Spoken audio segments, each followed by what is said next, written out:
మన ఫ్యామిలీ అందరికీ హ్యాండ్ శనివారం రోజు వెంకటేశ్వర స్వామికి తులసి దళాలు సమర్పిస్తే చాలా మంచిదంట. శనివారం తప్పకోకుండా తులసి దళాలు కోసి స్వామివారికి అయితే సమర్పిస్తానండి. అంటే పూజ చేసే చెట్టుకు మాత్రం కోయను. మా ఇంటి చుట్టుపక్కల చాలా తులసి చెట్లు అయితే ఉన్నాయి. అవి తీసుకొని వచ్చి ఇంకా స్వామివారికి సమర్పిస్తాను. ఈరోజు అయితే వడపప్పు పానకం అయితే నైవేద్యంగా పెట్టి పూజ అయితే చేసుకున్నాను. నాకు ఈరోజు ఒక డౌట్ వచ్చిందండి. నల్ల బట్టలు ఆడవాళ్ళు అస్సలు కట్టుకోకూడదని కొందరంటే, శనిమాత్మునికి ఇష్టమైన కలర్ నల్లది కట్టుకోవడం వల్ల చాలా మంచిది, అదిగాక శనివారం కట్టుకుంటే చాలా మంచిదని కొందరు అంటున్నారు.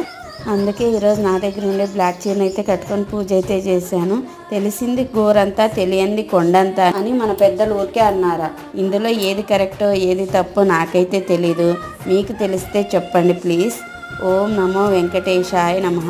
అందరూ బాగుండాలి, అందులో నేను ఉండాలని ఎప్పుడూ మనస్ఫూర్తిగా కోరుకుంటూ నేను మీ చందుని ఉంటాను. మరి నెక్స్ట్